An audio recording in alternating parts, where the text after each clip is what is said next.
Good afternoon, everybody. It is 4 o'clock on my watch. Welcome in this QBS Talks webinar.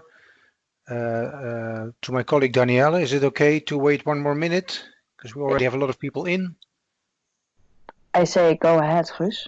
You even say go ahead. Well, then let's do that.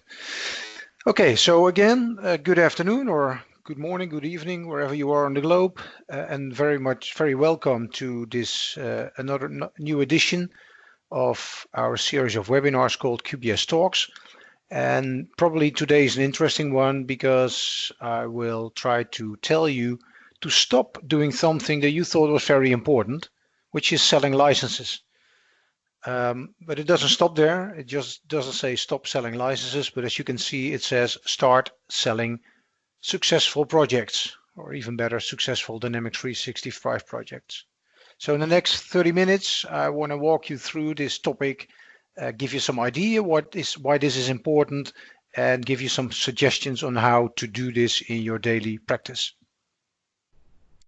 So first of all, for people who are new, the QBS Talks is a service that is delivered by QBS Group.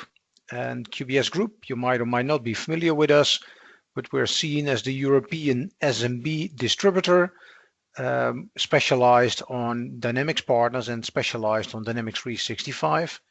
Microsoft previously called companies like us master VARs in the past.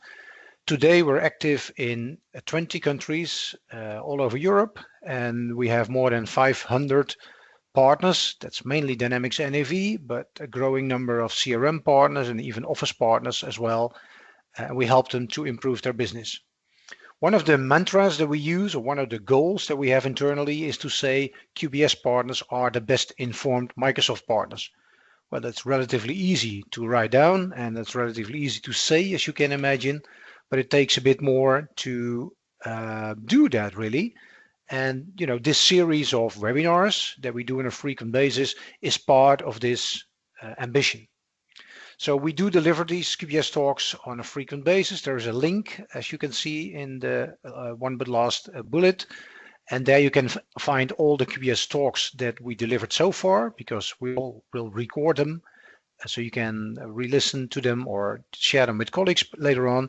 And also these are the QBS Talks that are scheduled for the weeks and months ahead.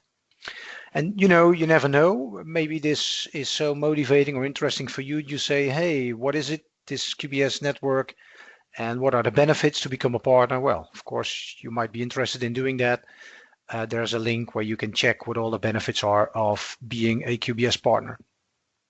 A few words about myself. So my name is Guus Krabbenborg, or Goose or Goes. I'm one of the founders of this nice company, and I worked all my life in business applications. So it says over 30 years, because the real number of years really get scary.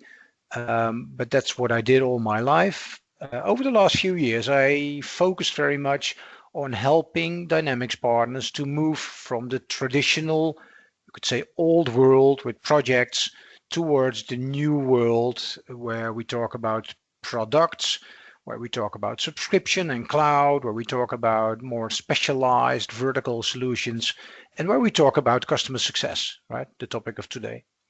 So I've been in many countries, and I've trained many partner companies in programs as R2R, Road to Repeatability. Might be familiar with that name.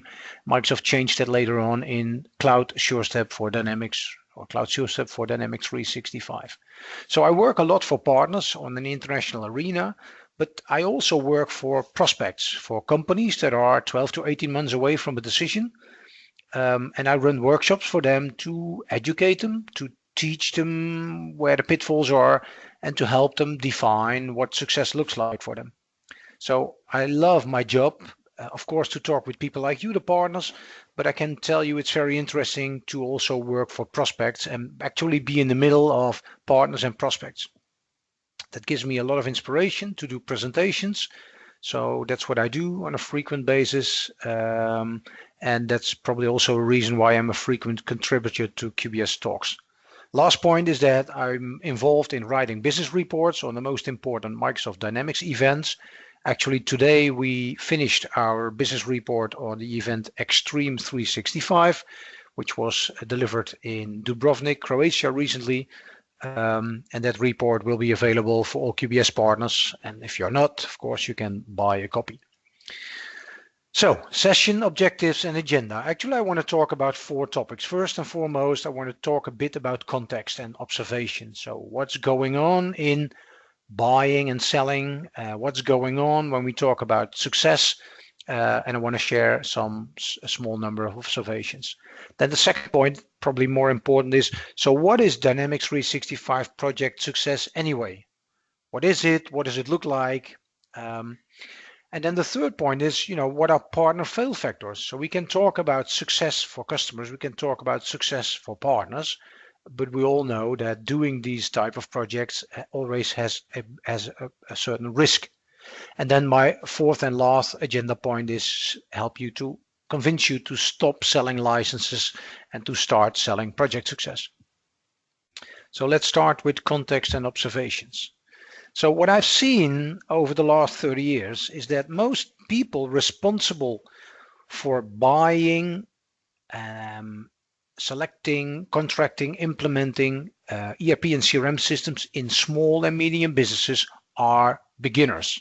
Actually, in all my workshops that I delivered since 2005, so that's 13 years now, I always started with the question, so after the welcome, so how many of you are doing this, running a selection process, selecting a vendor and implementing from a customer side? How many of you did this already 2 or 3 times? And it appears that, again, in 13 years, more than 90%, that's 90, did this for the first or the second time in their life. So what I found out is that the people you are talking to, as most of you are active in the SMB space, most of the people you're talking to are beginners. And as it says, beginners make all the beginner mistakes because they're unexperienced. Well, what I see when traveling around and what I see when discussing and talking with partners is that most Dynamics partners tend to forget this. So you talk a language they don't understand because it's the first or the second time in their life they hear all the 3-letter words. Your text on your website, the text in your proposal, a lot of them is difficult for them to understand. They might say or they nick their head or whatever, but that doesn't mean that they really understand you. And most Dynamics partners, that's the second point, is they are after their success. Sure, they're after success and project success, but most of them are trying to achieve their own success, which not necessarily is the same as the customer success. So the result of all this is that most customers, new customers, buy a license with a bundle of services and preferably with some discount. But then the question, of course, is, does that really is the basic for successful projects? Well, I would assume that it's not. So let's see what project success in Dynamics 365 or project success in general anyway is. Well, I think there's 2 definitions of success. So, on the left-hand side, you might see yourself as, very enthusiastic or energized because you just won another deal, right? Or maybe if you're not in sales, this could be your sales colleague. So this is the definition of your success, winning the deal. But the prospect or your new customer's definition of success is probably different, right? And let's face it, if you're a partner, the definition of success for salespeople is getting, the signature on the dotted line. If they sign the contract, you achieved your goal. But for a prospect, signing the contract is not a goal. It's only a way, a step into the journey towards success, because their success, of course, is different than your success. Well, you might say, did I register for a webinar to hear this? And some others say, never thought about it. I thought success was only one size fits all. But I truly believe there's 2 definitions. And you're not surprised. I would like you, to think about what you can do to help them achieve their success. Because the more your customers achieve their success, in the end, the more successful you will be. So then the question is, if you think about success, and the flip side of success is risk, or the flip side of success is failure, right? And of course, a lot of your potential customers are aware that there are risks. As a matter of fact, I believe that the biggest competitor today for everybody in the call is not SAP, it's not Sage, it's not Salesforce, it's not even AX or Microsoft. The biggest competitor today is no decision. And I've checked that every day, every week over the last 30 years, in different countries, and everybody agrees. Even people from SAP and Salesforce will say our biggest competitor is no decision. And why is that? Well, that's simply because the risks are too high. Now, an interesting question, and I can't see you and you can't say anything because you're on mute, but the question, of course, is which part of those risks are vendor dependent, right? And which part of the risks are customer dependent? Now, I would assume that products got better and better and better over the last 5, 10, 15, 20 years.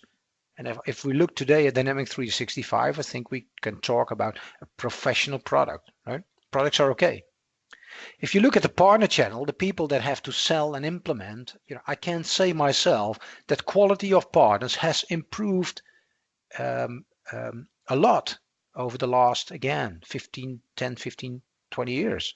And if you're, a not qualitative good partner today, you're kicked out of the market relatively easy. So let me say that partners are also okay or okay-ish. The question then is, where's the weakest spot? And I think, the weakest spot in the chain, the weakest part of the chain are the customers. Why? Well, because it's not their core business, first of all. And secondly, most of them are not really experienced in replacing systems. And let's be honest, if they replace a system, on the average, the current system was 8, 9, 10, maybe 15, sometimes even 20 plus years old. So you can't say that these people are experienced in getting up to new systems and migrating to new systems. So I think that we can say that the prospects, the customers, are the weakest spot. Maybe you should not tell them this way because they might achieve that, or they might see it as very blunt. But I think that's a reasonable point to say. And then the question, of course, is what can we do to limit those risks on the customer side? And that brings me to the next question. What makes the project successful? How can we achieve customer success? And on purpose, I took the logo of Microsoft Dynamics 365 because a lot of you in the call will say, if they have to buy the product with the right product, that's a big factor for success. And I agree that a prospect better buys Dynamics 365 than a lot of competitive products because they're weaker or less integrated or less continuity or less function rich or whatever. But again, I would assume that less than 50% of the customer project success depends to the software. And let's be honest, right? There in NAV and let's say Dynamics 365, Microsoft announced there's 160,000 customers worldwide using the solutions. We all know that some of them are very, very, very successful and very, very happy, but we all have heard of situations where some customers were very unhappy or even went to court to blame the software or blame the vendor. So with the same software, with the same version, sometimes even with the same partner or implemented by the same consultant. So it's not just the software, as probably you all will know, right? It's much more, right? And the much more is probably the difference between success for the partner and success for the customer. So the question for me is, what do you do to educate your prospects on this? Again, they're beginners. They do it for the first or the second time. And what do you do today to help them make them successful? Well, actually, at this event Extreme 365 in Dubrovnik, I did a session similar to this webinar, right, talking about project success. And I said, as a small exercise, please take 5 minutes and talk to your neighbor sitting next to you and tell the person, what conditions should be fulfilled to make a project successful. Well, they started talking and talking and talking. And after a few minutes, I had a hard time to get them silent to continue because they love to talk about all the conditions that need to be fulfilled. And then when they stopped talking, I said, so how many of the points you just mentioned are on your website? And how many of the points you just mentioned are in your proposal and are in your sales page? And then they all started looking like shit. Most of the things we write on the website are product oriented. Most of the things we talk about in the pitch are product oriented. Right? So there's a lot of room for improvement on educating prospects and helping them not just to buy the license, but helping them to make it successful. Well, is it that easy? Well, probably not, because of course there's all kind of partner fail factors. And I thought it was wise to take a quote of an interview I did last summer in the Worldwide Partner Conference 2017 in Washington with a guy called Jeff Edwards. And Jeff was for 10 years Microsoft Dynamics SMB Partner Channel Strategy Director. That's a lot of words. Must have a big business card. And look what he says. Today's prospective customers are not interested in conversation with partners that start with, so what does your business look like? And what are your problems? And how are your processes? And what do you want to achieve? And then build, support, and update a bespoke solution. He said, he told me and my audience, I don't think people are willing to pay for that anymore. Besides, it's often too complicated. It takes too much time to deliver and the risks are simply too high. So what we see here already, that if you random go for prospects and just start talking and questioning without any form of specialization already is a risk for you. And let's face it, if we look at partner fail factors, we see there's all kind of things that could go wrong, like overselling, right? Yes, we can do everything and whatever you ask, and for the next 5 questions, my answer is yes. Sending the wrong people on your side or talking to the wrong people on their side. Sometimes the wrong competencies. Right? I said that's maybe a role for Microsoft to check on that or check even more. Wrong implementation teams, again, on your side, on their side. No methodology. No, don't know what to do. What are the next steps? A lot of you will accept fixed price without rules, without borders. There's often bad scoping or maybe no scoping at all. And I think, today the biggest fail factor for partners and prospects is no focus on the human side. And I said it between quotes, the human side, on the soft factors, on the human factors. I think in today's world, that's probably one of the biggest hurdles to get success. Important as well is that the impact of partner failure is growing. What? Why? Well, as you all know, we live in a world that's ruled by social media. So if you make a mistake, a tweet, a post on LinkedIn, on Xing or whatever social media system, could harm your imago very, very hard, right? Some other thing is that, if you make a bad implementation and you have a failure and they are in a subscription mode, they could simply say at the end of the contract, 6 months, 12 months, 18 months, I will leave you and go to somebody else. Maybe not so easy to go to another product, but it's relatively easy to switch from partners. Right? So that's what we call churn, the churn rate. Right? How many contracts do you lose when people are at the end, the termination of the contract? So of course, it always has been important to deliver success on your side, but if you fail to do it, the impact today will be much bigger than in the past. And then, some ways to limit your risks, of course, is specialization. It's not new for you, and I'm pretty sure many of you already are specialized, but specialization means that you act on a territory that's familiar with you, that you know what they do, that you read what they read, that you understand the tension in their business. Right? And that you're not perceived as somebody who sits with all the simple questions, how does it work or whatever, right? Specialization will give you a position on the long list or the short list without a first contact. I've had discussions with business owners talking about target setting for salespeople, right? As a way to force people, let me use the word force, to force salespeople just to focus on the area where you're specialized. Right? And you could do that by means of, limiting people to sell only in certain big or SIG codes if that's relevant in your country. Or you could even say limit the bonus on risky revenue. Or even say we only pay bonus to salespeople after the project is successful. Meaning after the customer paid their invoices on time, or even after they say we rate the project on a 1 to 10 scale, minimum with a 7. I know there's salespeople in the call that start hating me right now, but in these things, we should not just look at your own interest, but I think now we're talking about the interest of your business, the long-term interest. A third topic would be to create bid teams. I know there's still partners where the salesperson, one person alone, can decide to offer yes or no and can decide what to offer.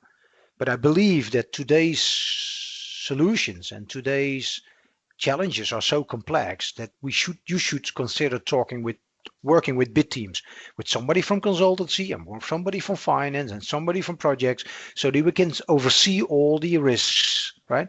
And maybe use a checklist for your proposal so that different people can check and review and look at the proposal before you send it out. And maybe the most important one is to learn to say no. We all know that no, with 4 letters, we all know that saying the word no is probably the most difficult job for any salesperson, right, on earth.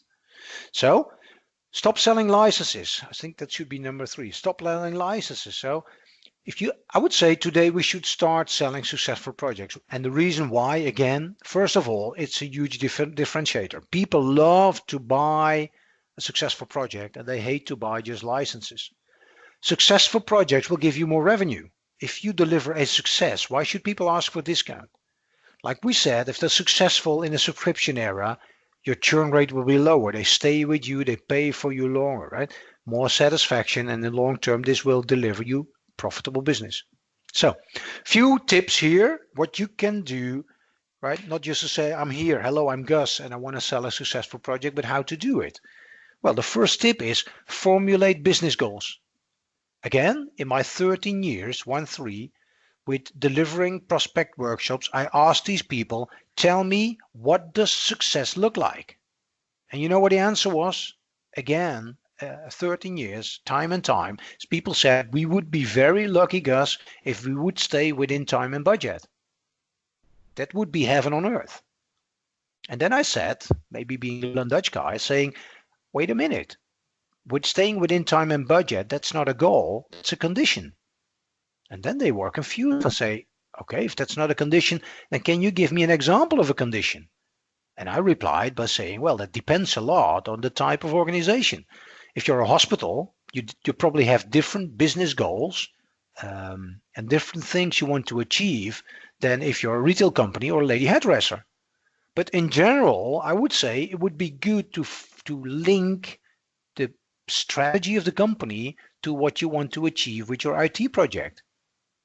Right? So staying within time and budget, of course, is not really sexy for people to work hard. But if you say we want to upgrade or increase customer satisfaction from a 6.3 to a 7.8 in 5 steps, or we want to do more upsell and cross-sell, or we want to be the number 1 in the market, or things that are close to the strategy of the company, that will help for sure. But I've seen that many prospects have problem defining their goals. So that's a way you can help as a salesperson, right? Help them to create business goals, make them smart, right? Specific, measurable, achievable, result-bound, time-driven, right? And then I found out that if you talk with IT people, finance people, sales marketing people, and you start talking about business goals and linking that to strategy, that is a great way to get their management attention. Because in many companies, let's face it, the employees, mid-level employees or operational people don't always know what the strategy is. So that might be a great way to get their management at the table as well. And then again, companies are willing to spend much more if you and your solution and your implementation can help them to achieve business goals. So a second point is help them to understand risks, right? And I've said, what is the cost and impact of project failure? As what is the cost and impact of no decision? So I've been selling NAV, and these were topics that I started to talk about in my first pitch. Not to say that, if you buy Goose's solution, you run the risk of failure, not at all, but just to say whatever you buy, right, whatever you do, what will happen if it fails? And whatever you do, what will happen if you decide after 1 or 2 years not to decide? Well, you see some answers there, and I think that it's strong and challenging if you have the guts, because you need some guts to talk about this, to raise these questions in an early stage. And then talk about prospect education. We said it before. Prospect education will differentiate you from all those other people that just want to sell a license. Besides that, prospect education is a great lead generator. So I want to show you a few examples that we in QBS Group can deliver. So if you're a QBS Group partner today, please then pay attention. If you're not a QBS Group partner, you might be interested in acquiring this content. So 3 examples I wanted to show you a piece of. First of all are ebooks. Ebooks improve your ERP projects or CRM projects or Dynamics 365 projects. The second example is masterclasses, Dynamics 365 masterclass. And the third and last one is organizational change management. Well, let me walk you through. This is an example of a book that says improve your CRM projects. And as you can read, it says 5 provocative columns about selecting systems. I happen to write them myself, and these books are available today, I think, in six or seven languages. I can't guarantee it's in your language because I don't know at this point of time where you're from, but you can check with your QBS contact person if these books are available. If they are, and you're a QBS member, you can get your hands on these books for free. The books have 20 blocks, so they're split up in 4 small books. It's about selecting, contracting, implementing, and using. And some of you might already use the books. If you're not using them, then please consider doing that. You can put them on your website, as in we sent you the book, please give me your name and email address. You educate people, they understand what to do, what not to do, and it gives you leads, right? So just an example to show you one. Are you looking for a supplier or are you looking for a sparring partner? And it says, dear customer, you need to change your processes because we live in a disruptive world. It's digital transformation. So you're better off with a partner that is a sparring partner, that has gloves, that has guts, that can ask you why, that can help you and challenge you. That's much better for you in the long end than a cheap consultant that just says what you want and say yes. Okay, these books are standardized, available, but this is an example of a company in the Netherlands, Virito, and they change the books in their own house style, something that you can do. Okay. Second one is the Dynamics 365 Masterclass, and it helps people to prepare on selection, contracting, and implementation. Right? And it says in Dutch, door de bomen het bos weer zien. So it helps them when they can't see in the wood, they can't see the wood for trees, they don't know what it is. For lauter Wald die Bäume nicht sehen, as they say in Germany. So it helps them really to get more clarity on this, complex topic. And I took out a few slides. It's a one-day workshop, but it helps them to understand that the right choice is not so much on the system or the solution, like I said before, but it's much more on the customer's organization. It's much more on internal support. Are all the departments, are they supporting this? Are they willing to do it? Their own skills and competencies, their own benefits. And let's not forget it, having the good solution is one, but finding the right implementation partners might be even more important. And then there's some other slide, a way to help them to do a selection in 10 steps. Right? As you can see on step 2, it says business goals. Again, we should help them formulate these business goals. You could help them showing them good examples, right? But it starts with analysis and business goals and selection criteria. Typically the steps that people skip in SMB because they jump into a demo, they fall in love with a solution, but still, and they buy something, but then still they don't have any idea which problems they should solve. So this is something where you can help them and make the difference, ladies and gentlemen. And then there's 10 implementation issues. We know implementation has to do with the soft side, with the human factor, right? It has to do with change and willingness to change. It has to do to being the example when you're the business owner.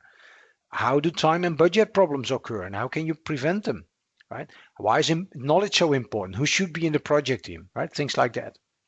And then the third tip that I would like to share is workshops, one-day workshops for organizational change management. Again, it says buying a new system means a new user interface. So what's the impact on people? It means new processes. So they have to work in a different way. Do they understand it? Are they willing to change? Do they understand why they should change? We know that projects go hand in hand with time pressure and stress because the normal business continues. So how you do that? And then it demands for, let's say again, the soft factors, motivation. How do you motivate people? Can you motivate people to work harder for 6 or 12 months just because somebody wants to stay in time and budget? Or just because the CEO wants an open database, as I saw was involved in a project recently? So we need to get their buy-in. And probably that's why we have a good business goal, right? That they understand, that is communicated, that gives them something to fight for.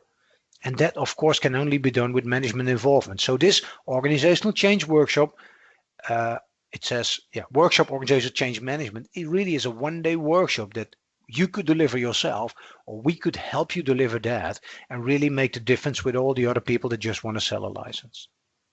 Okay. As a resume, stop selling licenses, start selling project success. Right? I believe we should all focus on customer success always.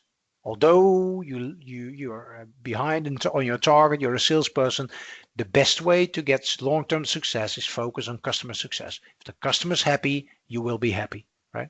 And it starts with understanding their success criteria, and they need help with that. Point number 3, always involve the customer management. I know from trainings, you might have been in my trainings, that people say, Gus, it's so difficult to get access to the senior management of my prospects. Talking about success will help you. Talking about formulating business goals will help you. Educate your prospects, understand your own fail factors, and of course, why not limit your own risks? So that brings me to the end. So if you're interested in 1, 2, or all 3 of the examples that I showed you, they're available for QBS partners. Please contact your QBS contact person or contact me, because you see my contact information in a minute. If you're not a QBS partner, well, and interested, this might be a nice, let's say, starting point to start a conversation with us. Okay, we're almost at the end, and we're almost in the 30 minutes. So I think, Daniel, I'm doing fine. So my next QBS Talk session is on Monday, June the 4th, and it talks about specifically organizational change management. Talked about this before on one slide, but then we have half an hour. And as you can see in the bottom, there's the link where you can register. And then the question is if there are any questions. Danielle, can you see in the Q&A box? No, your story was very clear today. Okay, so if you might have any questions, then please raise your question now. If not, maybe you want to think about it, or maybe want to put your question in a one-on-one, then my last slide is here. That shows you my contact information, my email address, and my mobile number. So if we still don't see any questions, then I would like to thank you for taking the time to listen to me. More importantly, I hope you got some inspiration and some ideas why you should stop selling licenses, and of course make licenses part of the successful projects. And I'm a true believer that Dynamics 365 is a great platform that can help you and your customers to make success. So good luck with that. Have a nice afternoon, and Daniela, back to you.